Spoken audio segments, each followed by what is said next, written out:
G'day listeners and welcome to another episode of the Scouting Australia podcast powered by Australian Scout Buyers Agency. I'm your host, Sammy Gordon, and today, guys, we have the round table back. We're in for a new year, guys. We are wrapped, we are pumped, we are ready to go. And today, what we're talking about is how to successfully invest with your partner.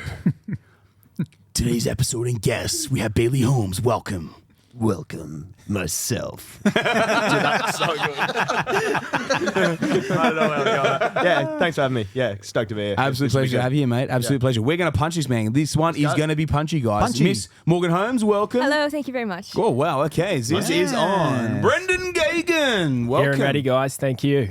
Beautiful. And last but not least, Jimmy Ibrahim, made welcome. Yes! Great to be here. Mate, you have officially released to the public the sex change that is I don't real. really care, to be honest. A very big g'day and welcome. This is a very important topic, Sammy, because there's so many different ways you can do this. But before we get stuck into that, you have to introduce Hello, I'm here as well. Thanks everyone for having me. Big Lukey Teeuwsen. Look at you, sir.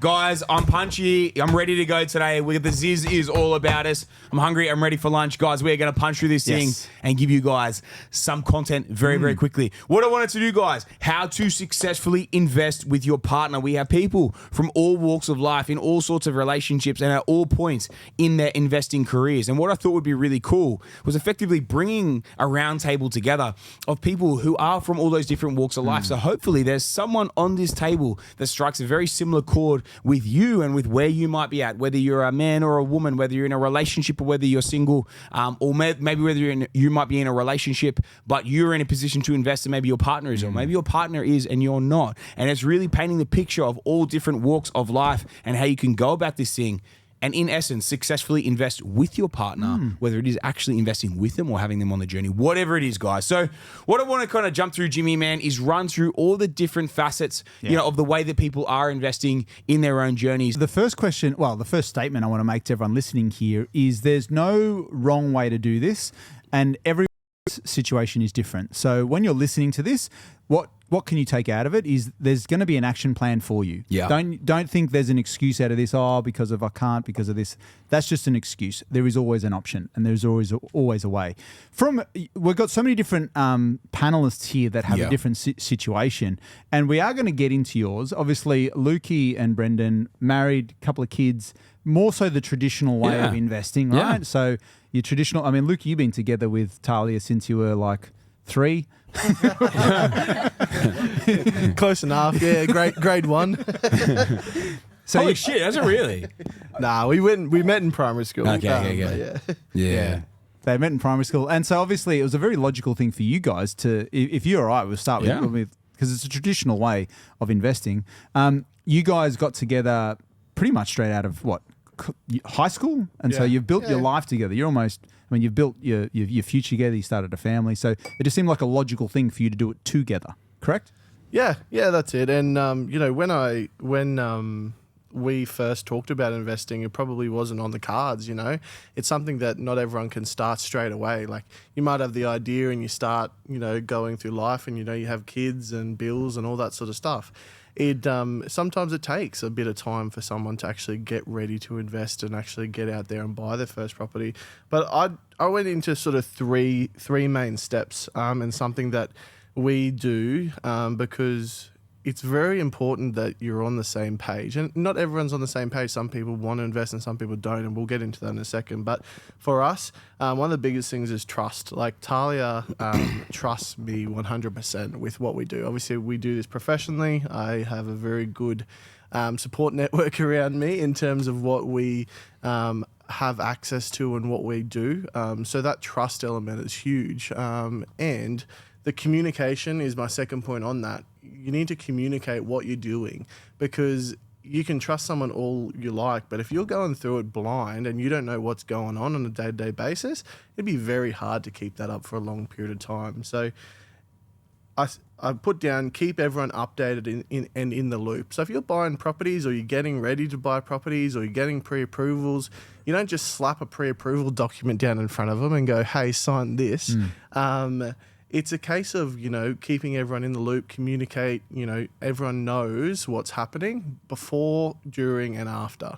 And the third thing I wrote down is results. So share the results to further support the trust is warranted. So trust is all well and good, but if you're sharing results along the way, hey, we bought this property in this month of this year, we bought it for this, and now it's worth this. We've just got a revaluation of this, and they can see that result clear as day. Win, hey? They see that win, they see that result. And for Tahlia, she always says, is this probably going to make us money? And I said, yep. And she goes, perfect. So we always have that joke. But I also sit down with her and I say, hey, we bought this property for X in this month, and we've just had it revalued for this. And this is the time frame in between. And she goes, wow. And then that further enhances that trust and that confidence to keep going. So I sort of broke it down into 3 separate parts: trust, communication, and results. So that works for us. I think that's a good point, because there's 2 things, the main things I want to take out of this. So you guys were clearly together, quite young. You've been building a future together, early days. She trusts you implicitly based on your experience and your knowledge, but she allows you to play lead. It's not as if she needs to be actively involved in everything. So for people listening, you can have a partnership where one person is playing quarterback and coordinating everything. And as long as you're kept up to date, then that maintains harmony, maintains communication, maintains everyone on the same page. Is that right? Yeah, absolutely. And Tahlia has skills in other areas that I don't. My patience is very thin. So, her ability as a mum and, she's a stay-at-home mum and does all of that, and very appreciative of that, which allows me to do what I want to do and what I'm good at. So, yeah, it definitely works in a number of different areas. I think so often as well. You boys would see this on the front end, and then obviously Lukey and I were set in the back end when we're working with clients too. It's always a mix, man. There's so many dynamics, and I actually love this from both the strategy piece and from how we can help people. But so many people come through in different phases. Like you look at, there's people in here that are, in relationships, but they're investing separately and all the rest of sort of thing. And then there's obviously the boys in their families and they invest with the family and all the rest of sort of thing as well. But man, you'll get different people that take that different lead in their own portfolios, in terms of pushing it and whatnot too. And sometimes you'll get, like Lukey here, like Tahlia just trusts him implicitly, knows he's going to do well. He does well, guided by the right team around him as well. But then keeps her updated and runs through everything from that and all the things he needs to do to keep her, even just like all over the journey as well from that perspective. And then you've got others who they like to have an equal amount of involvement in it as well, in that whole journey and that whole process too. So it's always really interesting to sort of understand the dynamic around who's out there, who's doing what, and play it to the best fit, man. I think the easiest way is when they're together. I mean, sometimes they can have slightly different goals or risk appetites and all the rest of it as well. But I think when you're in the relationship where there's a dominant player pushing the journey forward, I think everything's Lukey's jumping through here, and I'm sure Brenda is going to probably be a very similar sort of points here. I think having this look at it and treating it in this way is going to make it a lot easier, from instead of just being your missus or your partner, your husband or whatever being okay with you, do 1 or 2 deals. They need to be actively involved in this process. If you're going to want to go to 5, 10 deals, 10 properties and start building a portfolio like that, they're going to need to be involved in that process, because ultimately they're probably going to be signing loan docs as well. So they need to be fully on board with the journey. And that doesn't come by when you get to property number 8 going, oh, hey, by the way, I need you to, I need you to sign this loan doc for the 8th property. We're now $2 million for $1.5-2 million debt or something. It needs to be a whole, that whole conditioning process that we always talk about from an individual, as you go through. They very much need to kind of be stretched a little bit with it as well. Even if they're going to take in that back seat a little bit, they still need to have that band stretched a little bit internally within them, so then they understand, as we're going through this thing, why we're doing it, and that whole piece through it as well. And that's where we see people really win, is when that piece comes the whole way through it. You know what I mean? It's not just like, oh yeah, well, we're at this point now, whatever. It's like, it's still updating them the whole way through. Like Lukey's saying there, the comm side of things, keeping them updated, everything through that as well. Man, that's where we see the biggest, I guess, continual improvement and continual growth and accumulation is when all those things are in sync. Yeah, that's interesting. What about from your side, Brendan? Anything that you want to add from Lukey's side? So you're in a similar situation with your family, Mel and your kids? Yeah, absolutely. Very similar to Lukey. So Mel and I, we've been together since we were 18. And I guess a little bit different to Luke. I had probably a million ideas. through that journey, some good, some bad. And Mel was always that one that was kind of analytical. And I think what I learned over time was like, to the degree that you understand the idea that you're presenting to your partner is to the degree that they'll be invested in it as well. So that's a really big piece and I'm not saying you have to be an expert buyer's agent or anything like that, but if you've researched a team, this is their strategy, this is what's going to help us get to where we want to go, it's going to benefit the kids, this is the path, well, I think they can see that clear picture. I love that. Sure, man. Yeah, I love that. So we've gone, you two are more so the traditional side of things. And we're. Can I ask one thing real quick though as well though with Brendo's too? Like Brendo's obviously actually been like you've probably got circa 10 years on Lukey as well, but you also started investing a lot younger than him as well. So like you've had a long time in the game with Mel. You almost would have bought your first property 20 years ago. Yeah, when we were 19, we got our first. Yeah, 100%, right? So, man, how has anything changed during that time frame, like especially from her or the trusting side or anything like that? Or like I'm curious as to like, I guess the journey and the process, because you've also done subdivisions and builds through the whole piece, the renovations, all the rest of the sort of thing as well, different developments on all different levels. Man, did you ever sort of get pushback? Was there ever anything you needed to kind of work through, you know, from that perspective that would keep her on board? Or she just knew that was your wheelhouse and she was comfortable with you doing your thing? It was always my wheelhouse. Like I started out in the building industry. Yep. I was in the carpentry space. So we purchased our first property at 19 and we had all ideas of let's renovate this, flip it, make a bit of a profit and stuff like that. But I think as we progressed, and I have always loved property, I'm passionate about it, I research it, I look for people, what are they doing? I kind of leveled up as I met more people along the journey. And then like I said, I would focus a lot of time on researching and I would come to Mel with a plan because she's analytical. Like I said, she'll pick something apart and she'll be like, okay, this doesn't work because of this. And I'll be like, okay, and we'll bounce ideas off of each other. That trust has always been there. But yeah, I think that's how the changes have kind of come into it is the more people we meet and level up. And obviously that's got me to where I am today. Yeah, 100%. But you're effectively working with it, like almost like bringing her a game plan each time you're doing something because of her analytical mind. So with this and like really we're thinking about like how to successfully invest with your partner, it's understanding your partner implicitly as well and like, okay, what keeps them on board or what gets them on board? And if we look at the dynamic between the different partners, like her being extremely analytical, bringing her almost like that game plan of like this is what we're doing and this is why we're doing it, you know, gets her over the line. Whereas you know, I guess in Tahlia's situation as well, you just break down effectively what you're doing and she trusts you with that within that space as well. And again, this is where I think it's like, it depends on the partner. Yeah. Like if Lukey tried to do that with Mel, if Mel was your partner, was Lukey's partner, he probably never would have bought a property because she would have been like, hang on a sec, this isn't making sense, you know, from that perspective. So I think, man, again, like understanding the partner. And Lukey, you want to weigh in a bit on that as well? Yeah, I was just gonna say, like, it's very different. Like, you have to know your partner, obviously, and how they operate.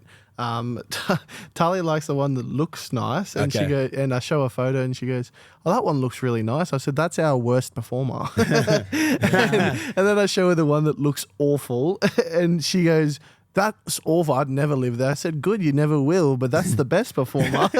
I'm surprised you don't show fake photos. Is that why you bought this one? It's like, you know what I mean? Like make everything look mad even though it's not it. Nah, Just show her the profit at the end. But it also breeds confidence, right? So the success, you know, with your partner, the first one is a bit of a blind, you know, leap of faith and so forth. But once you start getting traction and getting results, that breeds confidence, right? And so if you were stuffing this up and your first deal was a lemon, it's fair enough. And your partner's justifiably like, no, I'm not going to keep backing you. Like we've got 2 young kids. We're not going to risk all of our hard-earned money. You don't know what you're doing.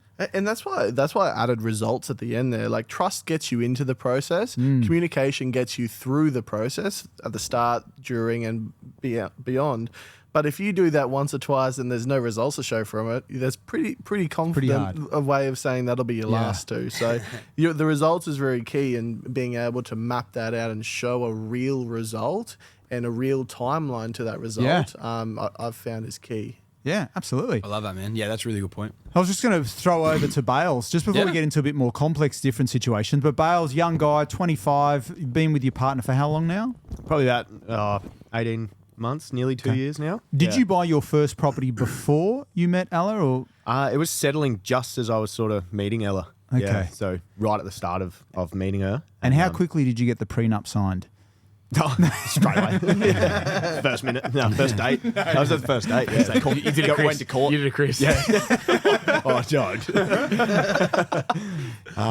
But straight away, we like started seeing her, and that one was settling, and then sort of talked her through like what happened on the first one, like sort of won her over that I had a house. So Yeah, That's how you got the date. That's how You I went got up, the she date. said, I'm interested. And you go, I just bought a house. And she's like, She's like, okay. yeah, you'll do. Yeah, You I can better look not have past your shown her the looks. photo of it because she would No, the first No, one was the first one was nice. nice. Yeah, Yeah. It's the beachy one. Yeah, that one's good. The beachy. The That's beachy the one. beachy one. Yeah, it's close to the beach. It's a beach house.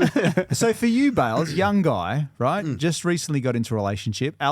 She obviously has been listening to your story. How have you found, what's the dynamic between you two having a partner that you're buying properties on your own at the moment? Yeah. Yeah, it works good. Like she sort of just like she will be involved in like anything I bring her and have a chat about like that I'm doing. But it's almost good to sometimes have like someone who's not that involved. So then, like as a young bloke, you sort of just like you want to have the confidence to do it by yourself. And I don't know if it's an ego thing or anything, but like for me, I'm like this was my thing. Like I did this by myself. But it also is so good to have her in the background of just like. You're doing the right thing, always there for like comfort. If something's going wrong, she's like, it's all good. Like this is what you're doing. And she may not give any advice on like how I'm doing it, but advice on how to take things that are going wrong or going right and celebrate the wins with me. Even though it's not our thing, it's still our thing that we can have together someday when we grow up. So it's always good to have, a partner that's sort of there with you on the journey and keeping you on your toes. And then like if I'm sort of sitting around not doing anything with it or got emails and shit, she'll be like, come on, you got to get that sorted. Like, you know, so yeah, no, she's awesome. Yeah. She helps me out heaps. It is a slightly different circumstance for you, just for the caveat, because Morgan's your sister, you know, you're seeing Sammy all the time. So just the proximity of her circle, she understands the importance of it and what is possible. For young guys like yourself who are just starting a relationship and their partner may not or doesn't want to invest, would you have any advice for them? Yeah, it's sort of tough because I've been through that before, you know, like I've wanted to go down that avenue with someone who never thought of that and never wanted to. So yeah, it's a tough one to navigate, and I guess it's like Lukey says, it's all about communication. So just communicate with them, and if you do have to do it on your own and they don't want to do it with you, like go and do it, and then bring them the results that what you've done, and that might be a turning point. Like it's like that result can show them that it's possible and that you can do it, and then they might want to jump on board, sort of thing. So I think that's something to Something I'm curious about, I just want to ask first as well, because like the whole thing about this, right, is how to successfully invest with your partner. Now, not throwing anyone under the bus or anything like this as well, but like looking at, like you said before, there a previous relationship that was holding you back from that perspective, and the dynamic in the difference in relationship now.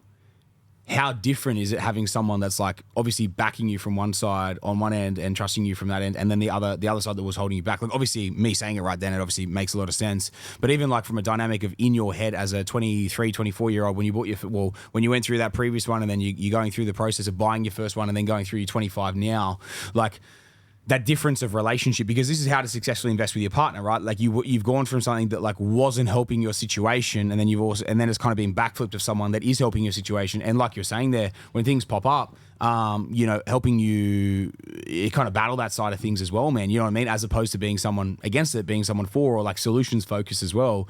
Like how was that sort of impacted or changed, or anything sort of from that front as well? It definitely makes it a lot easier because you always have like a positive reinforcement instead of someone who's, you know, trying to knock it back. She's pushing forward as well. So she knows that like this is something that can help us in the future for when we do get older. And it's something that we're going to have together someday. It's just, she's just there for like great support and always like egging me on to keep going.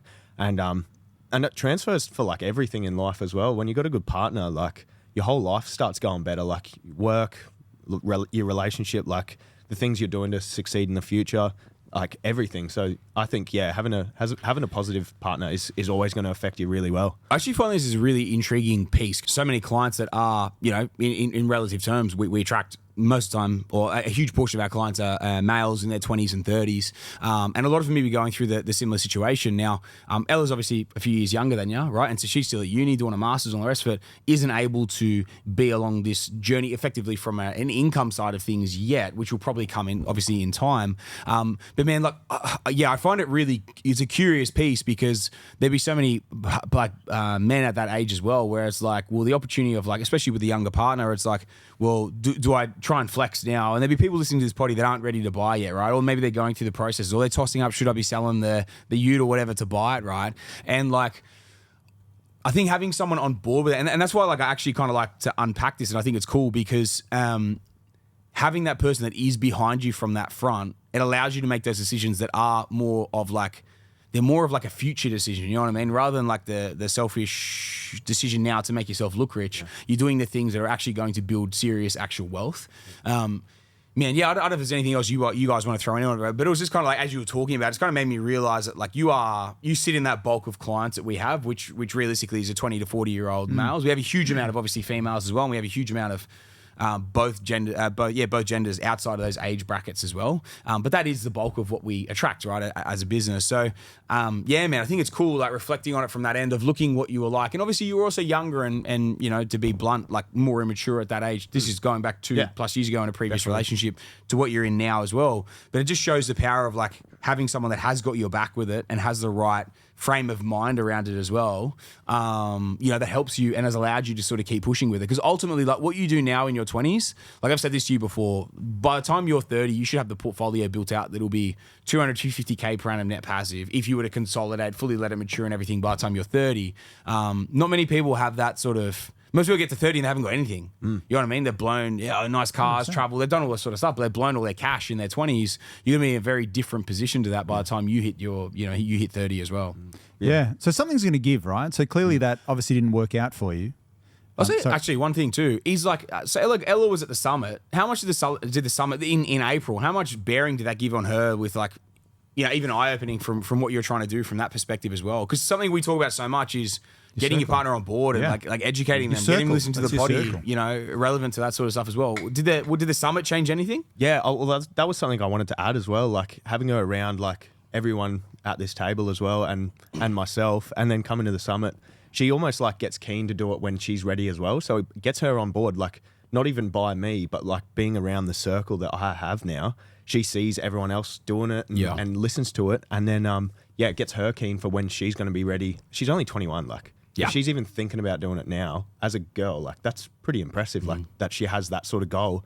And to have the people around her that are doing it is mad. That also shows the influence of you, but man, because like that's ultimately where that comes from. Yeah. Like she's a smart girl, but ultimately like that influence of that and thinking about that comes from you. Like as much as you say it comes from potentially being around us, which it would as well. Yeah. But that relationship with you puts it on the the frame of mind and thinking that it is possible. Yeah. In your 20s to build something significant as well. So and I like that. I really like the thinking that I have now. Instead of being like, oh, let's go out for mad dinner and I can show this girl that I'm rich now, I can be like, let's buy houses now. So then when we've got kids and a nice house and stuff, like it's such a more wholesome feeling, like that you're setting up your future instead of just living for the now, blowing your money, doing stupid stuff. You're like, you're going to have a good life in time. So I like that feeling, like to set up me and Ella for the future. I think it's beautiful, cool. Dude. That's beautiful. To me, bro, it's such a bigger flex to have a portfolio and all that. Not that you have to like gloat about it or talk about it or whatever like that, but to me internally, it's a bigger flex to have that, even at 25, than having a 50 grand ute, your $500,000 in equity. You know, I know what and a 3-property portfolio and growing locations. I know what I'd prefer. Yeah, you know, plus what we're going to look to grow into in this year in 2025. But even separate to that, and you're 100% right. But even just like someone's going to resent someone if you don't. Like you wanted to invest, right? Previously, and you didn't have the support of someone else, and it was sort of almost holding you back in the sense, and that's just being completely honest. So something's going to give, right? You either would have given up on what you really wanted to do and then had some resentment on that, or the relationship gives because you're not on the same page. So it just goes to highlight, I mean, this topic is getting on the same page. And if someone's not on the same page with you, well, something is going to give at some point, and you just need to be wary of that. Yeah. Right? We had a few very, very blunt conversations, Bales and I, around this as well. Yeah, no doubt. I mean, and it's important. You would not be in this exact position. You wouldn't be sitting here if it wasn't for those conversations. So Which is a great segue. Do you want to go? I want to turn back into yours Yeah, because yeah, yours no, obviously you're at the different end of the spectrum. Bale's very young. You're very old. Very mature. You know what I mean? So it's the other end of the spectrum, nearing retirement, all the rest of Yeah, that sort of hopefully. stuff. Well, my situation is very different. Obviously, I met Jodie, just before I met you, really. Probably 2018, 2019. Now, Jodie's got she's got two girls. They were young teenagers at that stage. So Jodie was renting at the time. I was renting at the time. I always had ambitions of wanting to invest. Jodie, being a mother of two kids, her whole thing is nesting, security, and that's just the way she's been brought up. Yeah. She's been brought up in a very traditional house. Buy the house, you pay the mortgage, just you have your Sunday roast, and that's no disrespect to them, but that's what she cooks a mean wanted. Sunday roast. She's an incredible cook. However, for Shout out to me, Jodie. I just knew that it wasn't going to be enough for me. So early days, we had a lot of arguments about I wanted to invest, she wanted to buy the house, and me just being maybe it's because I was a bit older, I was about to turn 40, but I was just so hell-bent on my convictions as to what I was doing that I just didn't want to stop pursuing what I knew was going to win, right? And this is not to be disrespectful, because I love Jodie, right? And things have gotten a lot better since. But early days, that could have been to the detriment of our relationship. Because I basically said, look, I'm going to do this. I'm not going to buy in the house because I don't believe in it. This is going to work and this is going to win. And this is what I want to do. And if this doesn't work, then it's all good. But I just know I just wouldn't be able to live with myself with the regret. Because I've had a lot of resentment and regret of things I didn't do. And I didn't want to do that anymore. So it was a line in the sand. I said, no, I'm going to do it. Just let me do what I need to do. And then it became a case of you do what you want to do. And her thing was being secure. So Jodie went and bought a unit, a 3-bed, 2-bath unit. And we moved in there, right? Which was what she wanted to do. And You pay rent or you? Yeah, and I continued. No. So we moved in. We were already living together. No, we were already living together. So then we moved into this place, but because that's what she wanted. She wanted the security of it. And I said, look, I'm not prepared to. I don't want to do this, right? Because I know what I can do. And so she, after a little bit of back and forth, we had a few disagreements, but then I started investing, and that obviously created some momentum. And so since then things have changed, and she's come around to the idea of understanding. She's since sold that unit. Oh, really? Because she realised... Has she really? Yeah, 2 to 3 years down the line, she's realised this wasn't the right thing to do. Interesting. And that's when I said, you got to trust me on what's going to work. What is her opinion? Sorry, I know I might be cutting you a little bit early here, but what's her opinion now? Like she's obviously seen the success, man. She would have heard the podcast. She saw at the summit the update on where you're at now. I mean, she probably knows anyway. Yeah. But man, what's her opinion on it all now, and her viewpoint on it? Yeah, she fully supports what I do, and for full transparency, I do invest solo in the sense that, and the reason why I did that early days with Jodie was, this is my business. And I know it's property and I get it, but this is my business. This is what I'm like. If you start a plumbing business, you don't naturally have to bring your partner in to work on the tools, right? So for me, I was like, well, I can accelerate this a lot faster if I don't have to worry about what her situation with the dependents. And I said, look, the reality is the borrowing capacity would be a lot less if we factored in the dependents and Jodie and the house, if she bought the unit and the as well. house. Yeah. So I was just like, sometimes you got to make tough decisions. And it did put a lot of strain on the relationship. And sometimes Jodie does feel like, we're sort of running two different things here. And I always, say to her, babe, we're doing this together. Sometimes you need to go through the door on your own. Right, it's only big enough to fit you to fit through, but doesn't mean you can't bring people in. There's no use both of us not achieving anything just to be together, right? It sounds romantic, but the practical reality is it isn't.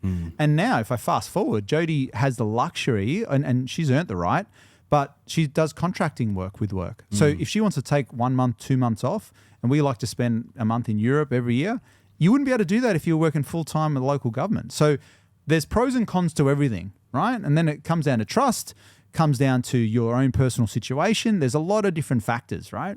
But for me, I just knew that I could go a lot harder on my own and I don't have to take in anyone's opinion on my risk profile. If I want to go as hard as possible, I'm not impacting anyone else, right? And if it works, which I was confident it would, then you can bring everyone to the party. Yeah, 100%. That was just my view, right? And Jodie's been incredibly supportive since.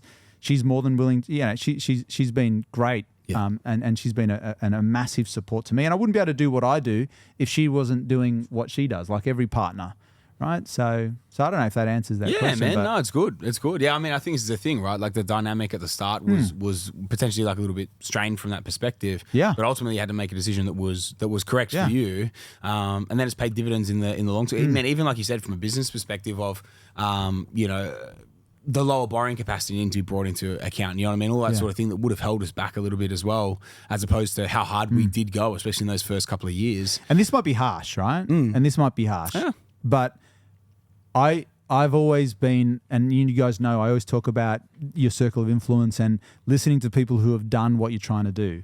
And I love Jodie, and she's got so many great attributes, and she'd say she hasn't nailed the finance piece of wealth. So even if you take out the emotion of it, taking the advice from someone who hasn't done what you're trying to do, you need to apply that to your own partner as well, of course. Right? So that was a thing that I just said, no, I'm going to follow this. This is going to work. And I followed the advice that we set out, and that's what's created a much better lifestyle for us, and also for the girls too. They get to see what we're achieving. You know, they get the benefits of that as well. So sometimes you got to have really tough decisions and conversations, and they're not pretty because there's two emotions here. There's the fear, and everyone wants to feel secure in a relationship. So there's the fear of, am I going to be left behind? And then there's also the other side of the numbers and what actually makes sense financially. And that balance, every couple needs to decide for themselves. I'm not here to judge that. But you just do the best you can to keep everyone on the same page, keep everyone happy, and ultimately get the outcome that you want. There's no use being rich and being miserable. You don't want to do that. But there's no use being poor because you've made stupid decisions, because there's no romance in that. I don't care what anyone says. Yeah. No, I couldn't agree more, man. Yeah, that's mate, couldn't have said it better than myself. So flipping over to you two, right? Because that's an interesting dynamic there as well. So when you first got together, I'm curious, because you obviously were investing, and then Morgs started working in the business. What was the conversation about how to continue to invest individually or collectively, or did you talk about buying together? Bro, we never even really spoke about it. I think Morgs, like almost from the get-go, was like wanting to do her own thing and like understanding that it was very separate. I think when we got together, I was probably almost at 30 properties. I think it would have been very close to 30 properties from memory, somewhere around that sort of, maybe in the 20s. I can't remember, something like that. Article had just come out about you being like the rabbit farmer. Oh, yeah.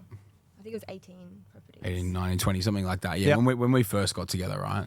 And then by the end of that following year, but like by the end of that first year together, that was at the end of that first year together. That's when I was at 30 odd, sort of. I had that big run during COVID, right?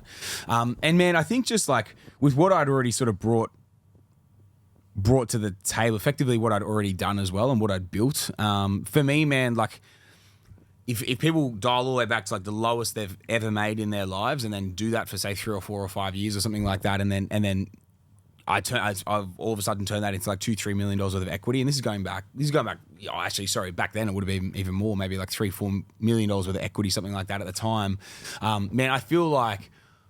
For me, it was just a no-brainer that it wasn't even a conversation for me, as simple as that, because I had built so much up at the time. It wasn't a conversation that I was ever going to really join forces financially, because my situation was also going to be very hard for anyone to be able to come into and actually be able to add anything. But at the same time, if anyone came into it, it would actually detract from their ability and their situation as well. So we very much kept things separate for the first 12 months. And then when we got around about 12 months in and kind of got out of COVID, like that first initial like hecticness of COVID, that's when we kind of started speaking about Morgs getting a first deal and starting her own little journey as well.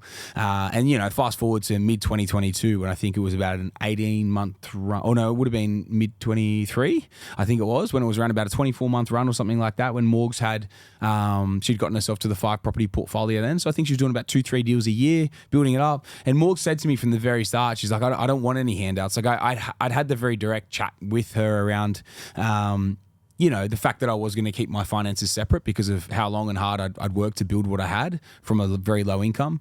And she was always completely fine with it, completely sweet with it. It's like, I don't want anything really to do with that. And she understood that it was completely separate. And then, when she started seeing what I had done in my portfolio and what I'd built and what we were helping clients to do as well, because by the time Morgs came in, I was pretty much in my second year of business. It was when she came in. So then that next year of helping clients build portfolios as well, which I think I met you sort of in the latter half of that year too.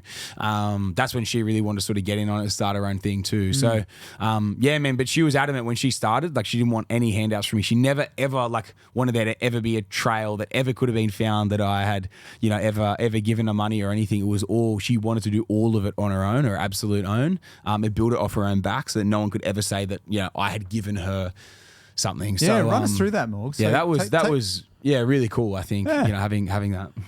So Yeah, no, just tell us, like, so when you had that conversation with Sam, I mean, part of you, obviously, you're seeing your partner do really well, so part of you wants to be part of that, right? How did you decide that you wanted to do it on your own as opposed to saying, nah, we're either doing this together or I'm not doing it at all? I mean, I trusted it, that I didn't need him to help me do it to feel secure in the decision. I wanted to do it all on my own. I wanted to give it a go. I don't think I really thought about if it didn't work out or anything like that. Like, I'd seen it work out for other people and I just wanted to do it by myself, even if it did mean taking a little bit longer. And I think even now I still don't really look at him as a part of my, I guess, portfolio or my journey. If things are going wrong, I still think about how am I going to get through this situation? I don't think, I've just got Sam to fall back on. I try to look at it still completely separate. And even when I get a bit lazy with my portfolio, I watch him buy however many a month he's buying. I never really look at that that's okay because he's bought this many this year. I still look at myself I haven't bought any and I have to do this for me. And in our position, obviously everyone hopes that you'll be together forever, but it is realistic that I still need to look after myself if things didn't work out. I want to support myself, and my goals are also different. I don't necessarily invest for myself. I invest, I would love to be able to be there for my parents when they get to the point of retirement and being financially secure that I can help them. This will be the only reason why I would keep going and I don't want to give up on it, because I feel that I'm in the position to do it and they're not. So if I'm not making the most of it, then that's almost unfair to what they've done for me. But yeah, so very much taking control of your own destiny and not putting your faith, not that you're not putting your faith in Sam, but you're almost saying we can do this together in the sense that you're doing your thing, I'm doing, and together we're stronger, but I'm not reliant on you. yeah. I think the really cool thing as well, and one of the biggest reasons I wanted Morgs on today's ep too was she's 20, whatever you are, 27, 28, whatever, I can't think. Yeah, there you go. But she's what she's built over this time frame as well over the last few years. What people have to realize is 7 property portfolio, right? With another rental, so 7 with eight rentals, and about to go into another little bit of an acquisition mode now. It wasn't as if it was all built off, for one, making a ridiculous income, 2, buying all deals that were some ridiculous amount below market value every single deal. It was still a serious process.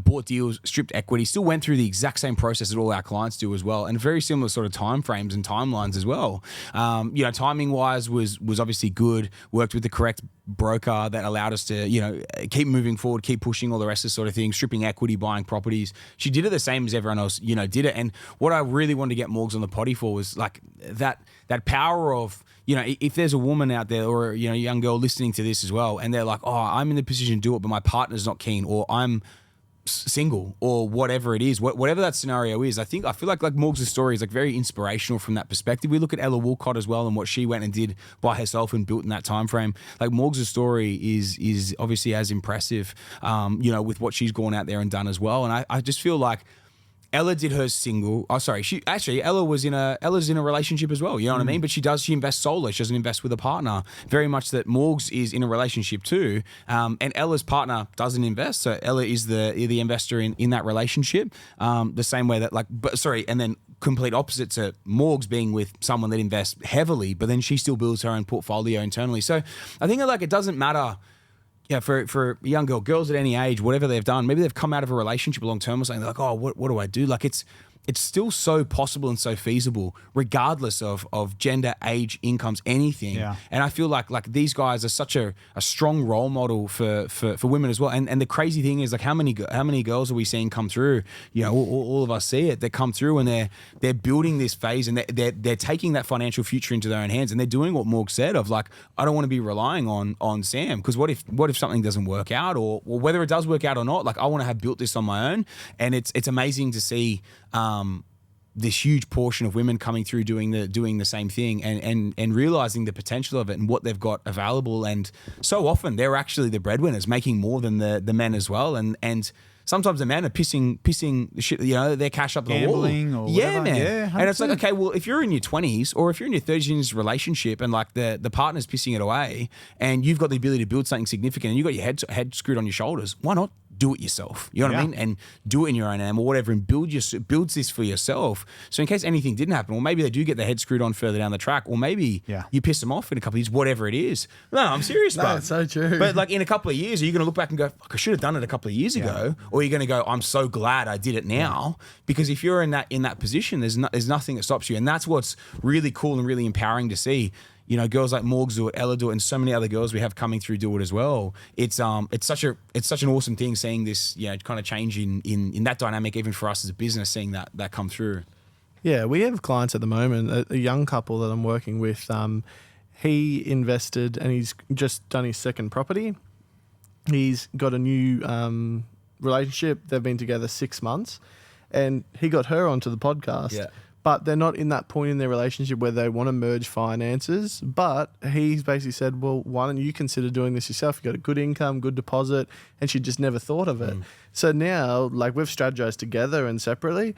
They're essentially building their bread and butters independently to then combine together when they're in a point in time that they want to do that. And then when they do combine finances and capital in the future, God, imagine what they could do. Yeah. But essentially that example is 6 months into a relationship. Hey, I'm doing this. Would you like to do this as well? I can put you in touch with the right people. And I had a call with her before she became a client, just to let her know who we are, what we do, that we're real, and what happens. And, like, stories like that are really cool as well, because imagine like if they both get 2 or 3 properties each, you combine that and crazy stuff. Man, it popped into my head, like, Liam Montgomery, who I did, he was one of the first, or may have actually been the first investor story that I ever released on the podcast, and his partner Maddie, and man, she was not on board at first. She was very, very nervous, like very, very. I think Morgs, you did her first deal in WA.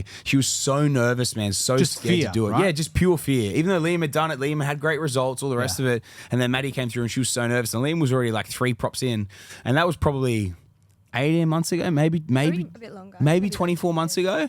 Fast forward to today, she's now actually got more properties than Liam in the portfolio. Yeah. And sometimes she needs to call me and she's like stressing. There was one time where Liam was overseas for a bucks. He was overseas, and I think we were just about to go overseas, and she was stressing about this deal that had come through. It was in an area we hadn't been talking about it at all. It was a brand new area, and she texted me. I just got her on the phone, and just like walked her through it and calmed her down. And, like, sometimes they still need those sorts of things, but, like, that deal actually put her in front of Liam in terms of total deals in the portfolio. And yeah, man, and they're young, like they're still in their 20s, you know. I think she's 27, 28, yeah, same sort of age as Morgs. Yeah. And I just think it's super impressive to see that and see that dynamic, that competitiveness that comes through. I bet you any money when Ella gets starts, man, she's gonna be chasing to catch up to you every day of the week, man. You know, so you don't I always think it's need cool. to start at the same point. I think that's a really key point here. You don't need to start at the same point. You don't need to start doing everything together. If it does, great. The If thing it is, doesn't, as well, it's okay. man, so often it's actually stronger to start separately because you've got separate land tax components, you've got separate borrowing capacities. When you start to combine things, you start to deteriorate, you know, different things. And when you're combining things like land tax, a couple has a certain amount each in their personal name. You have an amount each in your personal name. When you join them, it's the same amount, not combined. It's the same amount. So if you had 500 grand each, combine it, you got 500 grand combined it's in interesting. every state in Australia. Yeah. So there's just so many little facets here that actually are against you for doing it together, and like joining borrowing capacities, all the rest of it. There's sometimes it makes sense, but a lot of the time it can really make a big difference having them slightly separate as well. Brenda, Yeah, 100%. I had a young girl that just came in recently, earns really good money on the rail. She's an electrician going through an apprenticeship. But the dynamic between her and her partner was he's in property as well, but he's a builder. He wants to go out there, he wants to flip, he wants to renovate. Yeah. She's not interested in that. I want to focus on my career. I've got a completely different strategy that I want to get into. So she's contacted us, come on board with us. But funnily enough, her partner was in the background. She didn't even tell me. Texted me after the call and said, hey, my partner wants to book a call with you as well. That strategy is out of this world. He wants to jump on board as well. So it's like you don't always have to, maybe you both like property, but the strategies are different. You can build your own portfolio's, do your own strategy as well. And also, just for the common theme here, and I don't want to generalize. I'll say one thing real quick there. Liam and Maddie have very different strategies. So I strategize both of their portfolios, both very different because they make different incomes. One's commission-based, one's a teacher. So they're very different serviceability levels as well. They got different properties in personal names, everything. You know what I mean? Like just very different setup with everything they've got with their whole portfolio. So their strategies are completely different, but they're both on a mad trajectories. You know what I mean? So do they eventually want to buy a house together? Is I mean, the ultimate goal, they've got a very big passive income goal they're going for first.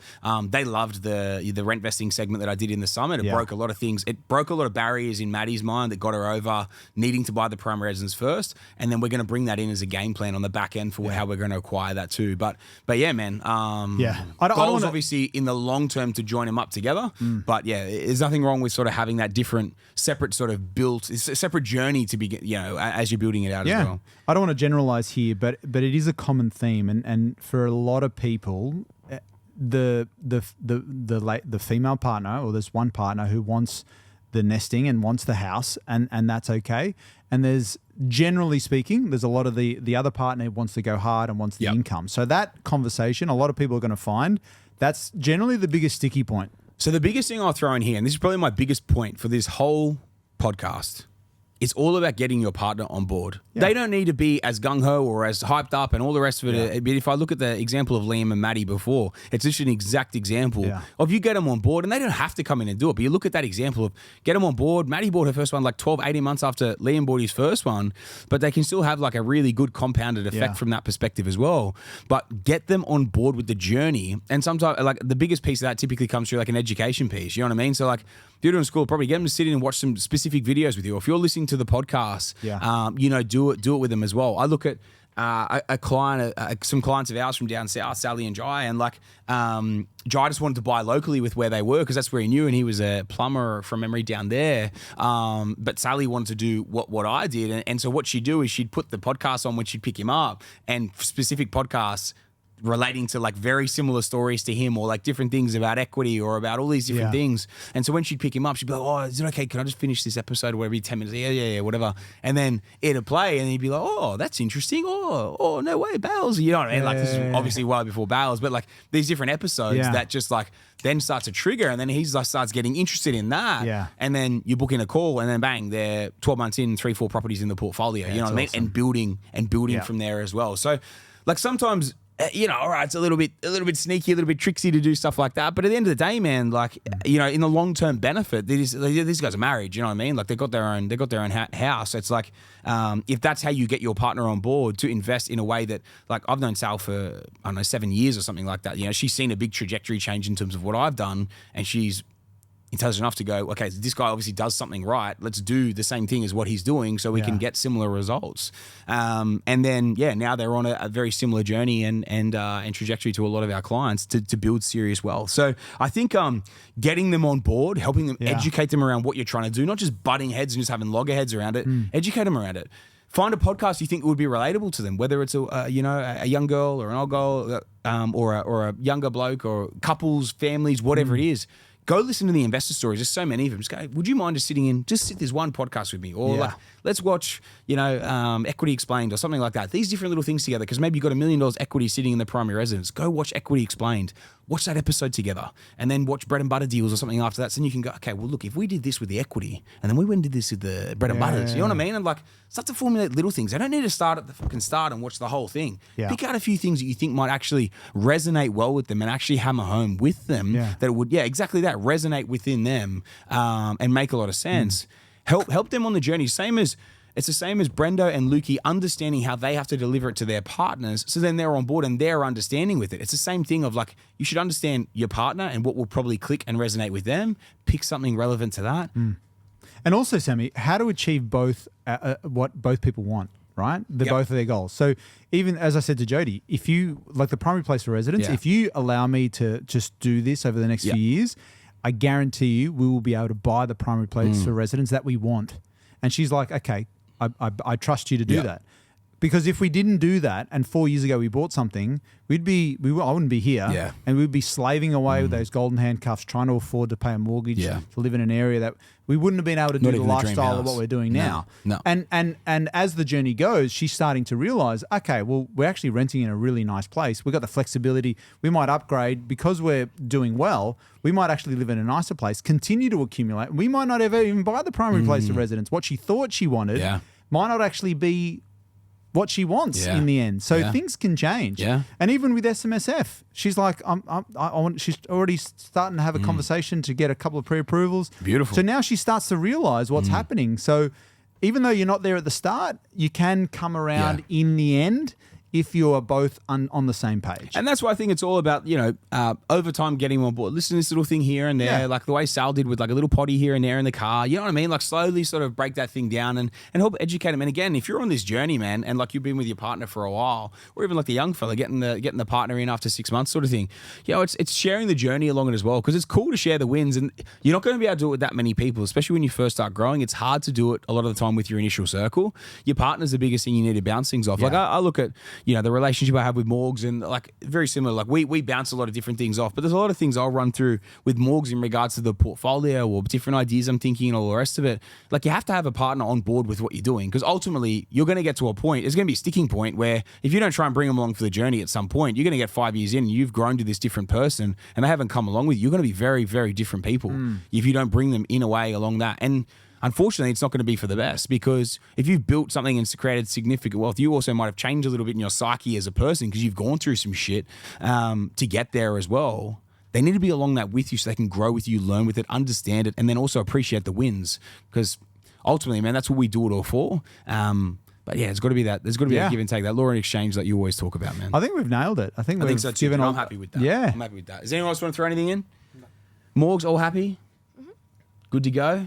Beautiful. Listeners, thank you for tuning in. Round table, thank you once again for joining us. It's been an absolute pleasure. Jimmy, thank you as always, mate, for catching the train up from Mordor. I couldn't afford the plane to get this year. The Greyhound, sorry. Yeah, the train. They got you the train to Sydney and then the Greyhound from Sydney to thank here. You. Thanks a lot. Absolute pleasure having you up here, mate. Listeners, thank you for tuning in. I hope you took some great value from that episode. If you did, please make sure you send it on to someone else who also might take some great value from it. Or maybe you could send this one on to your partner. Let's see. Maybe not. I think it'd be great. Start the conversation.